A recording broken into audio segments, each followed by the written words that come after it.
ممبر حسین کی خصوصی پروڈکشن کے ساتھ سید علی نقی حاضر خدمت ہے۔ اس وقت ہم جہلم کی تحصیل دینا کے نواحی علاقے دریالہ میں موجود ہیں اور ہمارے ساتھ شعبہ تعلیم و تدریس سے منسلک علی حیدر چودھری صاحب موجود ہیں۔ یہ وہ واحد شخصیت ہیں جنہوں نے اس علاقے میں سب سے پہلے مکتب حقہ کو قبول کیا۔ آج ہم ان سے جانیں گے کہ انہوں نے مکتب جعفریہ کو کیسے قبول کیا۔ آپ کا پہلے تو ہم بہت شکر گزار ہیں کہ آپ نے ہمیں اپنا قیمتی وقت دیا۔ آپ اب اس بارے میں بتائیں کہ آپ نے کیسے یہ قبول کیا۔ بسم اللہ الرحمن الرحیم، اللہم صلی علی محمد و آل محمد۔ سب سے پہلے میں آپ کا شکریہ ادا کرتا ہوں کہ آپ یہاں تشریف لائے ہیں، تو یہ بہت بڑا آپ کے لیے بھی اجر کا باعث ہے۔ اللہ تعالیٰ آپ کی توفیقات میں اضافہ فرمائے۔ تو جہاں تک تعلق ہے میرے کنورشن کا، تبدیل ہونے کا، تو اس سے پہلے کہ میں اپنی کنورشن کی بیک گراؤنڈ بتاؤں کہ سب سے پہلے انسان کو بیسیکلی تقوی کی طرف اس کا رجحان ہونا چاہیے۔ بہت ضروری۔ قرآن بھی یہی ہے، قرآن بھی اسی کو ہدایت دیتا ہے جو صاحب تقوی ہو۔ تقوی کے لیے مسلمان ہونا ضروری نہیں ہے، بلکہ یہ تقوی ایک اس انسان کے اندر ایک چیز ہوتی ہے، اور اس کے آگے جو بنیادیں بنتی ہیں وہ اس کی پرہیزگاری ہوتی ہے، اس کی عبادت ہوتی ہے، قرآن فہمی ہوتی ہے۔ الحمدللہ اللہ پاک نے بچپن سے یہ توفیقات دیں کہ ابھی جو میری ایک کتاب آئی ہے انسان اور ایمان، اس میں نے اس کتاب کا انتساب جو کیا ہے وہ اپنے دادا جان کو کیا ہے۔ میں بہت چھوٹا تھا تو دادا جان ہمارے پاس سادات اکرام آتے تھے، تو وہ مجھے لازمی ان سے دعائیں دلواتے تھے۔ نام بھی میرے دادا جی نے رکھا علی حیدر، تو بس یہ نام بھی کی برکتیں ہو سکتی ہیں۔ آگے چلتے چلتے میں چونکہ تاریخ کا طالب علم ہوں، اس تاریخ میں نے جب اسلامی تاریخ پڑھی، اس میں جنگیں تو کافی ہوئیں، لیکن جہاں جنگ صفین میں پہنچا، جہاں مولا علی علیہ السلام کا دور حکومت تھا، اس جنگ کے اندر پڑھتے پڑھتے جہاں سے مجھے کلک ہوا کہ حضرت ابو موسیٰ اشعری اور عمر بن علاس نے جو ثالث مقرر ہوئے تھے جنگ کے حوالے سے، ان کا جو کردار مجھے نظر آیا، اس میں بالکل تفریق نظر آئی، اور اس میں جو کردار تھا عمر بن علاس کا، اس میں نے مجھے جھنجھوڑا کہ یہ ایک طرف یہ صحابی کا نام بھی ہے اور دوسری طرف یہ کردار کیسا ہے۔ تو وہاں سے میں نے انویسٹیگیشن شروع کر لی۔ کرتے کرتے بیچ میں جنگ جمل بھی آ گئی، وہ بھی بڑا ایز اے اہل سنت ہوتے ہوئے بڑا عجیب سا لگا کہ یہ ایک طرف ام المومنین ہے اور دوسری طرف مولا علی علیہ السلام ہے۔ تو یہاں سے میں نے آگے سفر کیا۔ یہ تاریخ کی بات کر رہا ہوں، علم کی بات نہیں کر رہا ابھی۔ تو وہاں ثقیفہ بنی سادہ تک پہنچ گیا۔ یہ صرف سٹڈیز تھیں اور انویسٹیگیشن کا اتنا سٹائل تو نہیں تھا، لیکن یہ کہہ سکتے ہیں کہ اندر ایک جذب پیدا ہو گیا کہ کوئی گڑبڑ ہے۔ ثقیفہ بنی سادہ میں جو کام ہوا اس کی ڈیٹیل تو سب لوگ جانتے ہیں، میں تو اس کو مختصر بتاؤں گا، ادروائز اس ثقیفہ کو ہی ڈسکس کرتے ہوئے کافی ٹائم لگ جاتا ہے۔ تو ثقیفہ بنی سادہ میں جس طرح وہ خلافت ہاتھ پکڑ کے کھڑا کیا گیا، تو مجھے یہ نظر آیا کہ شاید یہ اسلام کا کیا دستور ہے کہ پہلے انبیاء اپنے وارث، اپنے جانشین، اپنے خلفاء مقرر کرتے رہے، تو یہ ثقیفہ بنی سادہ میں بغیر رسول کے، بغیر رسول کی آل کے، حاضری کے، یہ لوگ اکٹھے ہو گئے، مہاجرین و انصار۔ تو یہ انویسٹیگیشن یہاں پر مجھے کافی ٹائم لگا، تو لیکن یہ ابھی تفریق پیدا کرنے کے لیے مجھے ضرورت تھی، اور پھر میں نے یہاں پر پھنسے ہوئے کافی ٹائم، مجھے تقریباً 3 سال ثقیفہ بنی سادہ میں لگ گئے کہ میرا دل کہے کہ یا میرا سابقہ جو تربیت تھی یا جو نالج تھا وہ کہتا تھا کہ یہ تو بن گئے. یہ وقت آپ کی عین جوانی کا تھا جب آپ کالج؟ یہ تقریباً آج سے 40 سال پہلے کی بات ہے. 40 سال پہلے یہ میرا تھا. آئی واز اسٹوڈنٹ، بلکہ آپ کہہ لیں کہ بی ایڈ کر چکا تھا. تو پھر میں نے دیکھا کہ یہ تو آگے انویسٹیگیشن یہ کرنی تھی کہ یہ جنگیں، یہ سارے اتنے صحابہ اکرام ہیں اور اتنی حضور صلی اللہ علیہ وسلم کی تربیت یافتہ لوگ ہیں، تو یہ آپس میں کیوں لڑے ہیں؟ یہ کیوں کا سوال جو تھا یہ بڑا عجیب ہوتا ہے. تو کیوں میں جنگ جیمبل بھی آ گئی، جنگ صفین بھی آ گئی. اس کے بعد اس سے پہلے جو حضور صلی اللہ علیہ وسلم نے غزوات اور سریات وغیرہ میں وہ بھی سامنے آ رہی تھیں. تو میں نے یہاں سے پڑھنا شروع کر دیا.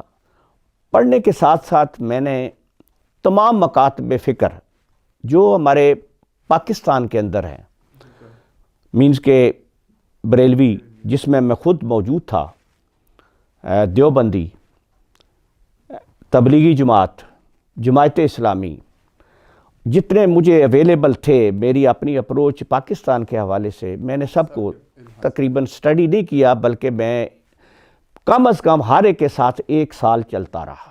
سال تبلیغی جماعت کے ساتھ میں 1 سال چلتا رہا. لوٹا بھی اٹھایا میں نے، شلوار بھی اوپر کی.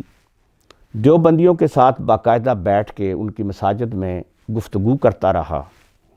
اہل حدیث کے ساتھ بیٹھ کے گفتگو کرتا رہا. ایک طویل سفر سے گزرے ہیں. یا یہ میرا بہت لمبا، تقریباً میرا 15 سال کا یہ انویسٹیگیشن کا ٹائم ہے. 15 سال. تو اس میں سوالات کوئی بات کروں تو وہ مجھے بڑی ڈیٹیل سے میں بتا سکتا ہوں، لیکن میں اس میں ایک سوال جو یہاں آپ کے لیے نظر کرتا ہوں، تو بے شک وہ اس حدیث کے حوالے سے جو بھی جیسا بھی کہے کہ میں نے ایک حدیث پڑھی جس کو میں ایک قرآن کی آیت کو لے کر، ایک حدیث کو لے کر مختلف مکاتب فکر کے پاس جانا شروع کر دیا. اہل حدیث کے یہ مولانا محمد مدنی صاحب، اللہ تعالیٰ ان کو غریق رحمت کرے، وہ دنیا سے چلے گئے ہیں. جیل میں پنجاب کے وہ اہل حدیث کے صدر بھی تھے، اور میں ان کے پاس بیٹھا ہوں. میں ایک حدیث لے کر ان کے پاس گیا.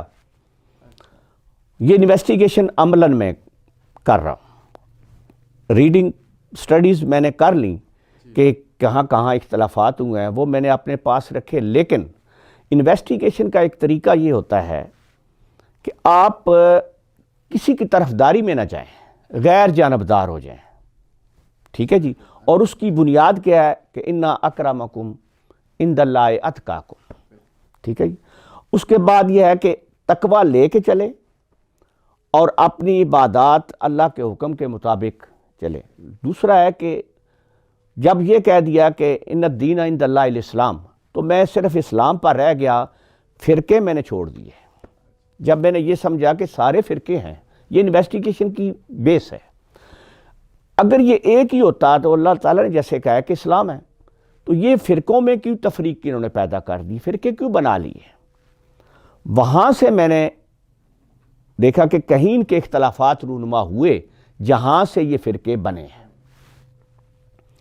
تو مولانا صاحب سے میں نے یہ کویسچن کیا. وہاں ان کے پاس 15-16 بندے بیٹھے ہوئے تھے. میں جا کے بیٹھ گیا. میں نے کہا مولانا صاحب مجھے ایک حدیث میں نے سنی ہے، آپ مجھے اس کی وضاحت فرما دیں. انہوں نے کہا جی کون سی حدیث؟ میں نے کہا میں نے سنا ہے کہ ایک حدیث ہے رسول پاک صلی اللہ علیہ وسلم کی کہ میری امت جو ہے 73 فرقوں میں تقسیم ہو جائے گی، ان میں سے 72 جہنمی ہیں اور 1 جنتی ہے. مجھے یہ سمجھا دیں کہ یہ جنتی فرقہ کون سا ہے. اس پر میں نے ہر مکتب فکر کے ساتھ یہ سوال کیا ہے. جب میں نے مولانا صاحب سے سوال کیا، وہ پنجاب کے صدر ماشاءاللہ بڑے عالم دین، قطر، سعودیہ ان کا بڑا لنک اپ سارا تعلق تھا. تو میں تو ایک ایز اے کامن مسلمان کی حیثیت سے ان کے پاس گیا اور کسی کی طرفداری میں نہیں گیا. اور یہ طرفداری چھوڑنا بھی بڑا ہارڈ ہوتا ہے کہ ایک بندہ اس وقت تک الحمدللہ جو اہل سنت بریلوی کا، یہ میں اپنی تعریف نہیں کر رہا، میں انویسٹیگیشن کا سٹائل بتا رہا ہوں، مجھے نقش بندیہ سلسلے میں خلافت مل رہی تھی، میں نے نہیں لی۔ مجھے قادریہ سلسلے کی خلافت مل رہی تھی، میں نے نہیں لی۔ یہ 2 خلافتیں چشتیہ سلسلے کی مل رہی تھی، نہیں لی۔ اور اس کی بیس یہ تھی کہ میں اس وقت انویسٹیگیشن میں تھا، میں نے کہا میں تو ایک دائرے کے اندر قید ہو جاؤں گا، وہ دائرہ تصوف کا ہے، وہ دائرہ فقہ کا ہے، تو یہ قیدی ابھی نہیں بننا، یہ گڑبڑ ہے۔ تو یہ ان چیزوں کو میں نے چھوڑ دیا، اور بے ادبی سے نہیں، ادب کے ساتھ، کہ یہ ابھی نہ میں خلافت لیتا ہوں، نہ ہی میں کسی گروہ میں جاتا ہوں، میں پہلے دیکھوں گا کہ یہ فرقے بنے کیوں اور کیوں تقسیم ہوئے۔ یہ اس کی مولانا صاحب نے مجھے جواب دیا کہ وہ ہم ہیں، جنتی فرقہ ہم ہیں، یعنی اس حدیث کی انہوں نے تصدیق کی کہ بہت پاکستان لیول کے آدمی تھے، تو انہوں نے کہا جی کہ وہ ہم ہیں، اہل حدیث سے جو ہیں وہ ہم جنتی ہیں، باقی سارے دوزخی ہیں۔ میں نے کہا اللہ تعالیٰ کا فرمان ہے قُلْ ہَاتُوا بُرْہَانَکُمْ اِن کُنتُم صَادِقِین، اگر تم سچے ہو تو دلیل سے بات کرو۔ میں نے کہا مولانا صاحب اللہ کا حکم ہے کہ دلیل سے بات کرنی ہے، اب مجھے اس کی دلیل دے دیں کہ آپ کیوں جنتی ہیں، باقی کیوں دوزخی ہیں۔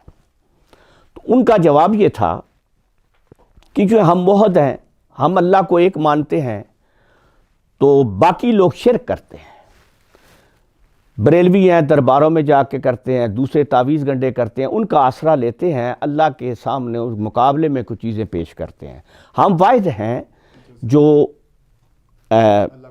اپنے صرف ایک اللہ کو مانتے ہیں، کسی کو نہیں مانتے۔ میں نے آز راہ تمسخر سمجھ لیں یا معلومات حاصل کرنے کے لیے میں نے کہا جی کہ ابلیس کے بارے میں آپ کا کیا خیال ہے؟ میں نے یہی کویسچن کیا کہ ابلیس کے بارے میں وہ بھی کہتا تھا کہ اللہ تعالیٰ میں آپ کو مانتا ہوں، باقی میں کسی کو نہیں مانوں گا۔ تو اللہ کو مانتا تھا لیکن اللہ کی نہیں مانتا تھا، نہیں مانا۔ تو یہ کیا مسئلہ ہے؟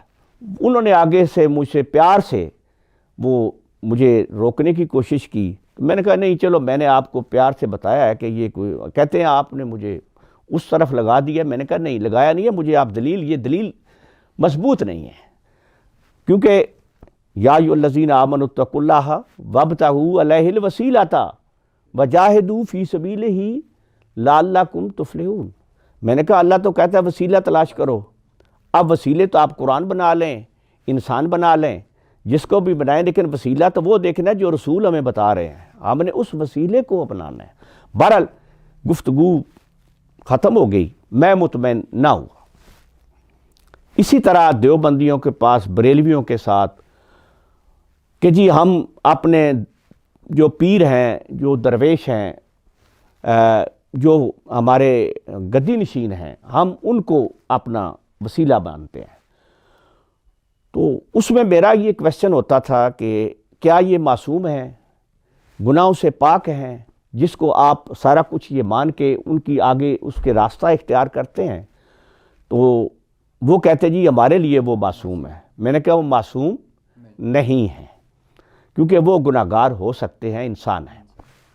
بہرحال یہ تھوڑا سا میں تعارفی بیک گراؤنڈ بتانا چاہ رہا ہوں۔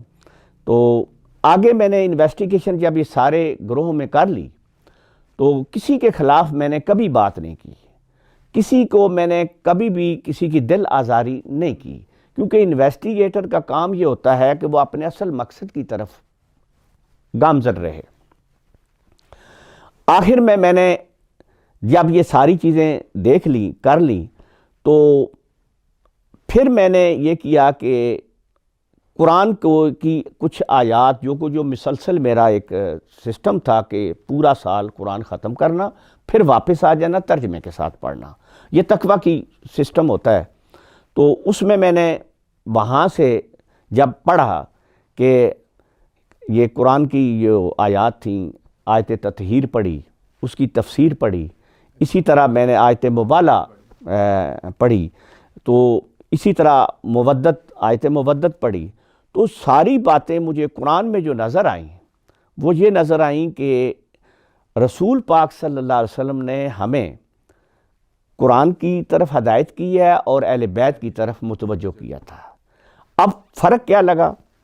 فرق یہ ہوا کہ ثقیفہ بنی سعدہ میں وہاں سے تبدیلی ہو کے حکومتی دین بن گیا، اور یہ امامت کا دین جو ہے یہ دباؤ میں چلا گیا، اور اس کی جو نشاندہی رسول پاک صلی اللہ علیہ وسلم نے کی تھی کہ جو آیت مبالہ تھی اس کو میں نے بڑی ڈیٹیل سے دیکھا کہ یہاں پر رسول پاک تو مولا علی علیہ السلام کو نامینیٹ کر رہے ہیں اور 1.25 لاکھ کے مجمع میں تقریباً کر رہے ہیں، تو ادھر جو ہے یہ ثقیفہ بنی سعدہ میں کیا ہو گیا ہے؟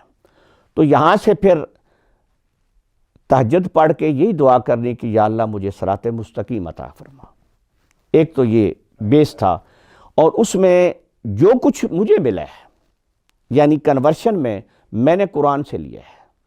دوسرا ایسی احادیث کو میں نے پڑھا ہے اور دیکھا ہے جو ہمارے ہاں متفق علیہ حدیثیں ہیں، تاکہ کسی کو اس پر اختلاف نہیں ہے۔ مثلا میں کہتا ہوں کہ اللہ رسول پاک صلی اللہ علیہ وسلم نے فرمایا کہ میں تمہارے درمیان 2 گراں قدر چیزیں چھوڑے جا رہا ہوں، ایک قرآن ہے اور ایک میرے اہل بیت ہیں۔ سوائے بخاری صاحب کے، بخاری شریف کے، باقی سب نے لکھا اہل بیت ہے، اور ان کا راوی یہ کہتا ہے کہ مجھے سمجھ نہیں آئی کہ اہل بیت کہاں ہے یا سنت کہاں ہے۔ بہرحال یہ چونکہ علمی باتیں ہیں تو میں نے تو انویسٹیگیشن میں ایک ہی مخصوص چیز نہیں دیکھنی تھی، تو مجھے جب یہ حضور پاک صلی اللہ علیہ وسلم کی چیزیں نظر آئیں کہ آپ نے اس طرف ہمیں کہا تھا، یہ حکومتی دین اور بن گیا، الہی دین اور بن گیا، یہ دونوں طرف میں سٹڈی کرتا رہا، فقہ پر آ گیا۔ فقہ کی سٹڈی کی، فقہ آپ کو پتہ ہے کہ بنی عباس کے دور میں یہ ساری بنی ہیں اور طے ہوئی ہیں۔ علم فقہ جب مدون ہوئی ہے، ان کی حکومتوں پر نافذ کی گئی، ان چاروں فقہ کو جنرلی میں نے دیکھا، امام ابو حنیفہ ہیں، امام شافعی ہیں، امام مالک ہیں، امام احمد بن حنبل ہیں، تو انہوں نے ان کو فالو کرنا شروع کر دیا۔ میں نے اس چیز پر فوکس کیا کہ یہ چاروں لوگ جس کو یہ مان رہے ہیں، جس کی فقہ کے پیروکار بن گئے ہیں، کیا یہ معصوم ہیں یا گناہوں سے پاک ہیں یا صرف عالم ہیں؟ عالم میں مانتا ہوں، معصوم نہیں مانتا۔ راستہ وہ کرنا ہے اختیار جو معصوم کا راستہ ہے۔ اب کئی لوگ جو ہیں نبی پاک صلی اللہ علیہ وسلم تک سٹک ہو گئے، آگے نہیں چلے۔ انہوں نے کہا جی بس جو ہمارے اللہ نے اور اللہ نے رسول نے کیا ہے وہ ہم کریں گے، لیکن جو کہا ہے وہ کیوں نہیں کیا؟ یہاں سے کیوں کہ سوالات جو ہیں یہ انویسٹیگیشن کے لیے ضروری ہوتے ہیں۔ پھر میں نے فقہ کو سٹڈی کیا، چاروں کو، ان میں جو تضاد دیکھا، ان میں آپس میں بھی اختلافات دیکھے، اور خصوصاً فقہ کے اندر آج بھی ایک ہی میں اس میں حوالہ دوں گا کہ فقہ امام ابو حنیفہ میں نے پڑھا، سنا کہ جی آپ کہتے ہیں جی کہ ایک شخص ایک ہی زبان پر ایک ہی ٹائم کے اندر 3 دفعہ طلاق کا نام دیتا ہے تو وہ طلاق ہو گئی، اور اس کے بعد حلالہ۔ اس کو جب سٹڈی کیا، یہ ٹوٹل قرآن کے خلاف تھا اور اصول کے خلاف تھا، دین فطرت کے خلاف تھا۔ اس کی بحث میں نہیں جانا چاہ رہا، لیکن میرے لیے یہ مزید تقویت کا باعث بنا کہ مجھے اور آگے انویسٹیگیٹ کرنا چاہیے۔ اس وقت تک میں نے فقہ جعفریہ کو سٹڈی نہیں کیا تھا۔ پھر میں نے جب یہ سارے مسائل لے کے میں کویسچن کر کے، میرے پاس بہت بڑا ذخیرہ ہے سوالات کا اور انویسٹیگیشن کا، جو اب بھی میں نے محفوظ رکھا ہوا ہے، جو 15 سال پر محیط ہے۔ اس میں نے جب دیکھا کہ فقہ جعفریہ کے اندر جتنی باتیں آئی ہیں نبی پاک صلی اللہ علیہ وسلم کے احکامات کی روشنی میں یہ فقہ چل رہی ہے، اس میں کہیں بھی رسول پاک صلی اللہ علیہ وسلم کے احکامات، فرامین، احادیث، اس میں کہیں بھی سکم نہیں ہے۔ اور پھر شریعت کا شارع جو ہوتے ہیں وہ نبی پاک صلی اللہ علیہ وسلم ہے، لیکن شریعت کی تفسیر کرنے والے 12 ہیں، اور ان 12 کو جب میں نے پڑھا، اب کہانی تو لمبی میں کر سکتا ہوں لیکن میں آپ کے لیے مختصر کروں گا کہ آپ کی جتنے احکامات میں نے پڑھے، جتنے فرامین پڑھے، جتنی آپ کی احادیث پڑھی 12 کی، اس میں مجھے ایک لفظ بھی شریعت کے خلاف نظر نہیں آیا۔ جو شارع اسلام نے ہمیں دیے تھے اسی کے مطابق ساری باتیں نکلتی گئیں، کہیں بھی غلطی نظر نہ آئی۔ مختلف الزامات کو میں نے جانچ کیا کہ جو اہل تشیع پر لگائے جاتے ہیں ان کو میں نے ایک ایک کر کے سٹڈی کیا، اور میں نے الحمدللہ لشکر جنگوی، علامہ احسان اللہ ظہیر، ان کی کتابوں کو ڈیٹیل سے پڑھا ہے۔ یہ نہیں کہ میں نے ایک یک طرفہ پڑھا، پہلے ان کی پڑھی ہیں، تمام الزامات کو میں نے نوٹ کیا ہے۔ نوٹ کرنے کے بعد پھر میں نے فقہ جعفریہ کو اس کے مطابق جانچا ہے۔ مجھے ایک الزام بھی ثابت نہیں ہو سکا، اور میں انشاءاللہ یہ کر سکتا ہوں کہ فقہ جعفریہ کا جتنا نظام ہے یہ محمد و آل محمد کا نظام، یہی پاک ہے، یہی اتھینٹیکیٹڈ ہے، اور یہی ہمارے لیے آگے دنیا کے اندر جا کر، اگلی جہان جا کر یہی کامیابی کا باعث ہے۔ اور دنیا میں بھی مجھے یقین ہے کہ تمام مسلمان آل محمد پر متفق ہو جاتے ہیں، اور یہی ہمارے اتفاق کی بنیاد بن سکتا ہے کہ ہم محمد و آل محمد کے دین کو سب اپنا لیں۔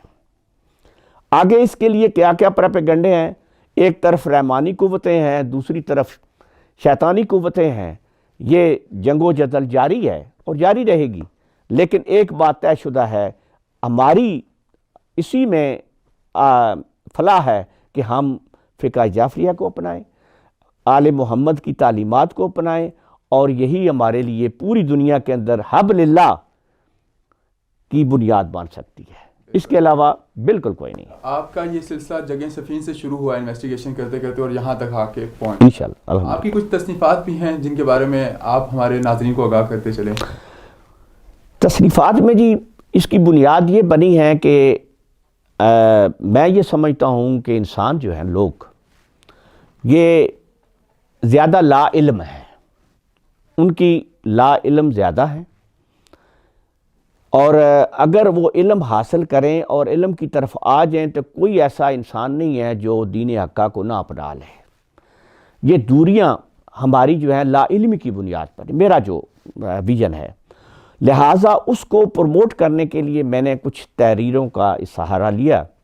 اس میں میں نے الحمدللہ ایک انسانی رویے اور تعمیر شخصیت کتاب لکھی ہے، جو پنجاب بک فاؤنڈیشن میں پورے پنجاب کے کالجوں کے لیے وہ سلیکٹ ہوئی، اور پنجاب کے تمام کالجز میں انسانی رویے اور تعمیر شخصیت یہ تمام کالجوں کی لائبریریوں میں کمپلسری لگی ہے، اور وہاں پڑھنے کے لیے گئی ہے۔ مجھے پنجاب کے تمام تقریباً کالجوں سے فون آئے ہیں، اور انہوں نے جو بھی اچھے الفاظ بیان کر سکتے انہوں نے مجھے کہا ہے۔ بلکہ ایک گیرزن کالج لاہور کے پرنسپل تھے، ان کے پاس گئی تو انہوں نے مجھے فون کیا، نمبر میرا لکھا ہوتا ہے کتاب کے اوپر۔ انہوں نے کہا جی کہ یہ کتاب میں پڑھتا ہوں، اس کی بلکہ میں تلاوت کرتا ہوں، میں نے تلاوت کرتا ہوں اور رات کو اپنے تکیے کے نیچے رکھ کے سوچتا ہوں، ایک جملہ پڑھتا ہوں، سارا دن اسی پر تقریریں کرتا ہوں۔ یہ ان کا میں نے صرف اس لیے حوالہ دیا ہے کہ میں نے اس میں اپنی کوئی بات نہیں لکھی ہوئی، یہ آل محمد کی باتیں لکھی ہوئی ہیں، ان کے فرامین لکھے ہیں، اور ان کے ہر فرمان میں عجیب عجیب معرفت اور تقویت ملتی ہے۔ تو کتاب ایک یہ میں نے لکھی ہے جی انسانی رویے، اور یہ سائیکالوجی ریلیٹڈ تھی۔ پہلے سب سے میں نے چلڈرن سائیکالوجی پہ لکھی ہے، کیونکہ میں تعلیم سے وابستہ تھا، بچوں کی نفسیات۔ الحمدللہ میں نے اس کے بچے کی پیدائش سے پہلے سے لے کر 15 سال تک میں نے انویسٹیگیشن کی تھی، اس کو میں نے ڈسکس کیا ہے ہائی اسکول تک بچوں تک۔ اور پھر اس کے بعد یہ لکھا جی سیکنڈ بک میری جو آئی تھی وہ ہے انسانی رویے اور تعمیر شخصیت، یہ جو میں نے جس کا تعارف کروایا ہے۔ تیسری کتاب میری ہے مساجد کا احترام۔ یہ قرآن میں سے میں نے تقریباً 10 مقامات ہیں قرآن کے اندر اللہ تعالیٰ نے مساجد کے بارے میں جو احکامات دیے ہیں قرآن کے اندر، وہ میں نے آیات نکال کے ان کا ترجمہ تشریح لکھا ہے۔ اور اس کی بیک گراؤنڈ یہ تھی کہ مسجد میں نے اکثر دیکھا ہے اذان دینے پہ ایک دوسرے کو گلے پڑ جاتے ہیں، پیش امام جب میں اہل سنت کی بات کر رہا ہوں، وہاں پر جنگ و جدل زیادہ ہوتا ہے، ایک دوسرے پر نکتہ چینیاں زیادہ ہوتی ہیں، یعنی مسجد کے احترام میں کمی محسوس کر رہا تھا، تو میں نے مساجد کا احترام کتاب لکھی ہے قرآن کے حوالے سے۔ تیسری کتاب میری جو ہے وہ ہے اپنے علم، فلیگ۔ علم جو ہے وہ بھی اسی کا پس منظر ہے کہ میں جب جیلم سے شفٹ ہوا ادھر، تو لوگوں نے مجھ پر اعتراضات لگائے جی کہ میں نے یہ کالا جھنڈا لگا لیا ہے، یہ کوئی اور دین لے کے آ گیا ہے۔ یہ جملے جب میں نے سنے تو میں چونکہ چاہ رہا تھا کہ میں زبان سے ڈسکشن نہ کروں، تحریر لکھ دوں تاکہ ان کے لیے ثبوت کا باعث بن جائے۔ وہ جب کتاب لکھی ہے اس میں تعارف میں کروایا ہے، ہسٹری علم کی لکھی ہے حضرت آدم علیہ السلام سے لے کر۔ اس میں پہلا جو میں نے تاریخ کا آغاز کیا ہے، حضرت آدم علیہ السلام کے بیٹے حضرت حابیل علیہ السلام کو شہید کیا ہے قابیل نے۔ تو پہلا علم جو تھا وہ حضرت آدم علیہ السلام نے اپنے بیٹے حابیل علیہ السلام کا خون آلود کرتا قمیص اپنے ایک سٹک پر گھر کے اوپر اونچا کھڑا کیا تھا۔ خون آلود کرتا یہ ان کا پہلا احتجاج تھا۔ یہ پہلا علم ہے دنیا کا، حضرت حابیل علیہ السلام کا کرتا خون آلود یہ لٹکایا گیا ہے۔ تو اب اسی سے اندازہ ہو جائے گا کہ یہ اس کی بیک گراؤنڈ کیا ہو سکتی ہے۔ جب بھی کوئی ظلم کے خلاف احتجاج ہوا ہے، حق کی طرفداری کا اعلان ہوا ہے، تو علم بلند ہوتے ہیں۔ اب اس کو میں نے اسی انداز سے پھر آگے ہسٹری لکھی ہے۔ تو الحمدللہ ہمارے مفتی منیب الرحمن صاحب، اللہ تعالیٰ ان کو حیات دے، زندگی دے، مجھے ایک دوست کراچی سے وہ دادو جا رہے تھے، ایک واقعہ میں کوٹ ضرور کروں گا علم کے بارے میں معلومات کے حوالے سے۔ مفتی صاحب پیچھے بیٹھ گئے، مجھے جو بندے موجود ہیں وہ بھی، مفتی صاحب بھی ماشاءاللہ زندہ ہے، انہوں نے پیچھے سے میری کتاب اٹھا لی۔ انہوں نے وہ ایم پی اے تھے میرے دوست، لیاقت گوندل نام ہے ان کا، سرگودا، ان کے ساتھ دوست تھے، تو وہ لے کے گئے ہوئے تھے۔ مفتی صاحب نے کتاب پڑھنا شروع کر دی۔ کتاب پڑھنے کے بعد وہ کہتے ہیں جی کہ دادو تک پہنچے ہیں، تو کتاب وہ پڑھ چکے تھے۔ مفتی صاحب کا جو جملہ ہے وہ میں آپ کو، وہ ادھر مجھے گھر میں آ کے بتانے آئے تھے۔ مفتی صاحب نے کہا جی کہ مجھے تو آج پتہ چلا ہے کہ علم ہے کیا، ہم تو اس کو کالا جھنڈا ہی سمجھتے تھے، ہمارے یہاں نہ نصاب میں ہے، نہ ہم نے اس کے بارے میں کوئی ہمیں بتایا گیا ہے۔ تو میں نے کہا یار بس اتنی کافی، یہی میرا مقصد تھا کہ علم کی ترویج ہونی چاہیے، ہر چیز کے بارے میں پتہ ہونا چاہیے۔ تو وہ ایک علم لکھی۔ اس کے بعد میں نے ایک کتاب جو ہے وہ اپنے انسان اور ایمان یہ لکھی ہے۔ اس میں بھی مین جو میں نے فوکس کیا ہے کہ 12 امام ایک جو ہیں آل رسول اللہ کے بتائے ہوئے ہیں، دوسرے میں نے ان کے بھی بتائے ہیں کہ 12 انہوں نے بھی گن کے بنائے ہوئے ہیں، اور وہ بھی میں نے لکھے ہوئے ہیں، پڑھ سکتے ہیں۔ وہ سارے حکومتی نمائندوں کو امام بنایا گیا ہے، میں کسی کو اس پر نہیں کرنا چاہ رہا، خود پڑھ لیں، دیکھ لیں کہ اللہ کے بنائے اور اللہ کے رسول کے بنائے اماموں کی تاریخ پڑھ لیں اور ان کی تاریخ بھی پڑھ لیں، خود پتہ چل جائے گا کہ حق کدھر ہے۔ تو ٹھیک ہے جی، مختصر یہ بتائیں کہ آپ امت مسلمہ کو کیا پیغام دینا چاہیں گے؟ میرا جی پیغام یہ ہے کہ سب سے پہلے آپ اللہ کی کتاب کو پڑھیں، اور اس طرح نہ پڑھیں کہ ہم نے اس سے کوئی نیکیاں وصول کرنی ہیں، اس طرح پڑھیں کہ اس کو سمجھنے کے لیے یہ حکمت کی کتاب ہے، یہ ثواب حاصل کرنے کی تجارت کی کتاب نہیں ہے کہ ہم تاجرانہ عبادت کرتے ہیں کہ ایک لفظ پڑھیں تو 10 نیکیاں مل جائیں گی، یہ تجارت ہے۔ آپ ترجمہ پڑھیں، اس کی تفسیر پڑھیں، اور ایک تفسیر نہ پڑھیں۔ میں اس طرف ابھی آیا نہیں تھا، الحمدللہ میں نے کم از کم 6 تفسیریں پڑھی ہیں، 6 تفاسیر مختلف مکاتب فکر کی پڑھی، اور وہ 6 کی 6 میں کو میں کمپیریزن کر کے ایک ٹیبل پر رکھ کر کھول کے سب کو برابر پڑھتا رہا ہوں. ایک ایک آیت کو جہاں میں فرق سمجھتا تھا، ساری نہیں، جہاں میں ڈیفرنس سمجھتا تھا وہاں میں سب کو کھول لیتا تھا.